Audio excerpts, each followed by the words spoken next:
Hello everyone, তোমরা সবাই কেমন আছো? আজকে সবাই ভালো আছো, আমিও আছি ভালো। তো যেহেতু রিমাল ঝড় আসছিল, তো তার জন্য এদিকে আমাদের ঘরগুলো ঠিক করছিলাম।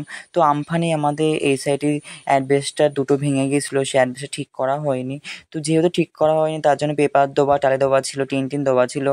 তার জন্য বাবার আমি ওপরে আসলাম। ওপরে এসে দেখছিলাম ঠিকঠাক আছে কিনা, যদি ঝড়টা দেয় আবার উড়ে নিয়ে যায়। তো আমি তো ভেবেছিলাম সত্যি ভীষণ ঝড় হবে, ভীষণ বাজে ব্যাপারটা হয়ে যাবে। আগে যা আমফানের দিন যা হয়েছিল আগের বছর না, অনেকদিন হয়েছে আমফান, তো যা হয়েছিল ভীষণ, সেই ভয়টা এখনো থেকে গেল। তার জন্য বাবা আমি এসে ঠিক করছিলাম। তো যেহেতু এইসব জায়গায় প্রচুর সিট ঢোকে ঘরের মধ্যে, বিছানা ভিজে যায়।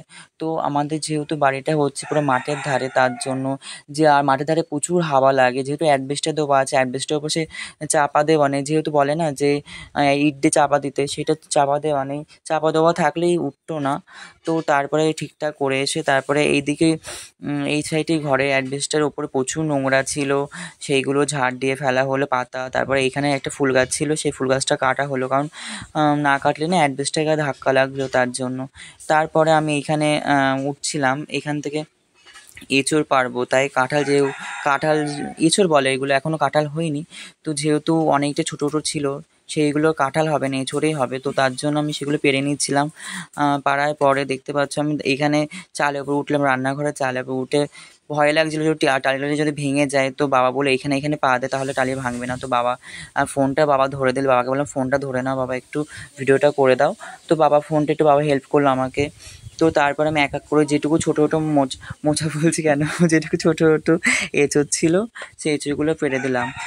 কারণ ঝড় আসলে না এইসব এঁচোড় সব যদি পড়ে যায় তাহলে টালি সব ভেঙে যাবে। তার জন্য আগে থেকে সাবধান হওয়াই ভালো। তো তার জন্য আমার এঁচোড় পেরে নিলাম। তো তারপরে দেখতে থাকো। এমনি ভীষণ টেনশন হচ্ছিলো, কারণ এতদিন বাদে আবার ঝড় আসে, আর মে মাসটা না মানেই হচ্ছে ঝড়। তো যারা গরিব তাদের ভীষণ সমস্যা হয় আর্থিক অবস্থার জন্য। দেখতে পাচ্ছ, আর ছাদ দেওয়া বাড়ি না হলে এইসব ঝড়ের পক্ষে একদম রেহাই পাওয়া সম্ভব না। তো আগে এবার আমফানে যা ক্ষতি হয়েছিল, আমাদের প্রচুর ক্ষতি হয়ে গেছিলো। তো সব কিছু ভেঙে চুরে একদম হয়ে গেছিলো সেই ভয়েতে। তো দেখতেই পাচ্ছ আকাশে ভীষণ মেঘ করেছে সেদিনকে। এটা হচ্ছে আমার মাঠের দিকে, আমাদের সাইডে মাঠ ছিল, সেই মাঠের দিকে দেখাচ্ছি। তারপরে দেখাচ্ছি আমার ঘরটায়, তোমাদের দেখিয়ে রাখছি। দেখো, যেহেতু ঝড় আসছে বলে তাই জন্য তোমাদের দেখিয়ে রাখছি ঘরটা এরকম অবস্থায় আছে এখন। তো ঝড়ের পরে কী হবে আমি জানি না। তো এই জায়গাটা আমাদের ভাঙা, এই অ্যাডভেস্টার, এই জায়গাটা ভাঙা, দেখতেই পাচ্ছ জিনিসপত্র গোজা আছে ওই জায়গাটায়, তাই ভাঙা অ্যাডভেস্টার আছে। তো এই জায়গাটায় ভয় লাগছে। তারপর এই নিচে আমার আলমারিটা আছে, যেহেতু আলমারিটা আমি নতুন কিনেছি। তো আমি এই শখের জিনিসগুলো প্রচুর কষ্ট করে কিনি, যদি নষ্ট হয়ে যায় আমি ভীষণ কষ্ট পাবো, ভীষণ খারাপ লাগবে। তার জন্য আমি এইটাই চিন্তা হচ্ছিলো, এই আলমারিটা নিয়ে বেশি চিন্তা হচ্ছিলো। তারপর এই জিনিসটা, মেকআপের জিনিস থাকে, ছোটো একটা আলমারি ছিল, ওইটা নিয়েও চিন্তা, কারণ যেহেতু ওটা পেলায় কাটে, জল লাগলে ভেবে নষ্ট হয়ে যাবে। কারণ প্রচুর কষ্টে করা জিনিসপত্র আমি ভীষণ কষ্ট করে কিনেছিলাম। তো সেই টেনশন হচ্ছিলো। তারপরে বাইরে আসলাম, বাইরে এই দেয়ালে এইগুলো খুলে যায় হাওয়ায়, খুলে যায়, বেড়াগুলো খুলে যায় হাওয়ায়। আগেরবার আমফানে সব খুলে গেছিলো, পুরো সব ভেঙে গেছিলো এত হাওয়ায়। তো সেইগুলো তোমাদের দেখাচ্ছে। আর বাইরে এই পরিবেশ হয়েছে সেদিনকে, দেখো আকাশ পুরো মেঘলা ছিল, প্রচুর মেঘলা ছিল। আর সারাদিন হাওয়া দিচ্ছিলো, সারাদিন হাওয়া, প্রচুর হাওয়া দিচ্ছিলো। তারপর রাত হলো, সারা রাত বৃষ্টি হচ্ছে। তো তখন কটা বাজে, 10টার সময়। তো যেহেতু গরু আমাদের গোয়াল ঘরে থাকে, তো গোয়াল ঘরে থাকা যাবে না, কারণ ওখানে গাছগাছালি ভর্তি ছিল, যদি গাছ ভেঙে যায়, অবলা জীব, ওদেরও তো একটা জীবন আছে। তার জন্য এখানে আমাদের জ্যাঠাদের বাড়ি ছিল, মেজো জ্যাঠা। তো তাদের বাড়ি ওদের ছাদ দেওয়া ছিল, যেহেতু এই এক সাইডের ছাদটা একটু বাড়ানো ছিল, তাই যেহেতু জ্যাঠারা বলেছিল, মেজো জ্যাঠা বলেছিল যে আমাদের এখানটায় গরু এনে থুসকুনি, তার জন্য এখানটায় গরু এনে ওই 10টা-11টার সময় গরুটা এনে এখানে ধুয়ে তারপরে বাড়ি গিয়ে তাই শুলাম। তো শুলেও কি টেনশন কাটে না, টেনশন হয় যে একটা অবলা জীব এক জায়গায় আছে। সে সারা রাত প্রায় 3 থেকে 4 ঘন্টা দাঁড়িয়েছিল, 4 ঘন্টা দাঁড়িয়েছিল, শুয়েইনি, এখানে সবাই যাচ্ছিলাম, শুয়েইনি, প্রচুর কষ্ট ছিল। এবারে সারা রাতটাই ঘুম হয়নি এরকম। তাও তোমাদের দেখাচ্ছি যে আমি সারাদিকে সব ঢেকে ঢুকে দিয়েছি, যেহেতু ঝড় আসবে বলে। তার জন্য এই আলমারিটাও ঢেকে দিলাম, পেপার পরে থেকে কিনে নিয়ে এসেছিলাম তার জন্য।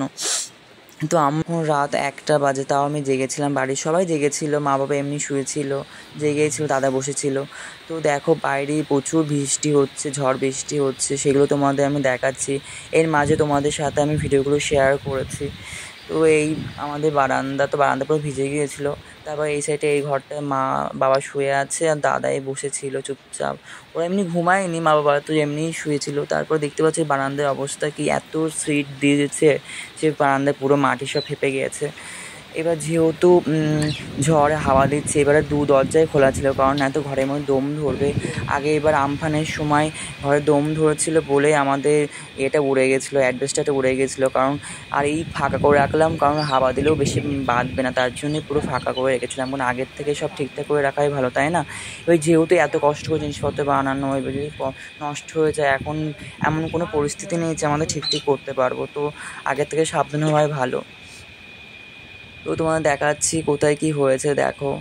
প্রচুর সেই রাত্রে সারা রাত তো ঘুম না, তারপর অবশেষে আমি আর পারছিলাম না জেগে থাকতে, তো এমনি শুয়েছিলাম। দেখতে পাচ্ছি বাইরে ঝড় বৃষ্টি সব হচ্ছে, তাও ভয়তে ভয়তে মহাটানিয়ার পরে শুয়ে পড়লাম। শোয়ার পর কিছুক্ষণ পর দেখলাম ঝড় থেমে গেছে, আর এমনি বৃষ্টি হচ্ছে কিন্তু ঝড় থেমে গেছে। তারপরে সকালে উঠলাম, সকালে ওঠার পর দেখতে পাচ্ছ যে আমি সকালে ঘুম থেকে উঠেছি, চোখ মুখ দেখে বোঝা যাচ্ছে। তারপর তোমাদের সাথে আমি শেয়ার করছি সকালবেলা উঠে বাইরের পরিবেশটা কেমন আছে। তো দেখতে পাচ্ছ সারাদিকে পাতা ভর্তি, জল কাদা পাতা। মা এবার ফুল নিয়ে আসছে, যেহেতু পুজো দেবো তার জন্য মা বাইরের থেকে ফুল তুলে নিয়ে আসলো, গাছের থেকে ফুল তুলে ঘরে নিয়ে আসছে। তারপর আমি ওই সাইডেই বারান্দায় গিয়েছি, যে সাইডে আমাদের বাথরুম আছে সেই সাইডে আমি বারান্দায় গিয়ে তোমাদের দেখালাম। ওই সাইডেরটা আমাদের মাঠ, আর দেখো মাঠে কতটা জল জমেছে, অনেক জল জমেছে। তার পরের দিনে প্রচুর বৃষ্টি হয়েছিল। তো এই ভিডিওটা আমি করেছিলাম ঝড়ের দিনই করেছিলাম, কিন্তু পোস্ট করতে হচ্ছে অনেক লেটে, কারণ আমার সাথে একটা ঘটনা ঘটে গেছিলো বলে আমার ফেসবুকে হ্যাক হয়ে গেছিলো বলে, সেই কারণেই প্রচুর মন টন খারাপ ছিল, তার জন্য আমি এইটা ভিডিও ভয়েস দিতে পারিনি। তো আমি আজকে ভয়েসটা দিচ্ছি। তো আবার ভাবছি কষ্ট করবো, আবার নতুন একটা অ্যাকাউন্ট খুলবো। তো তোমাদের কেমন লাগলো অবশ্যই জানিও ভিডিওটা দেখতে, আর অবশ্যই লাইক কমেন্ট সাবস্ক্রাইব করে দিলো আমার চ্যানেলটিকে। সবাইকে ভালো থেকে সুস্থ করে।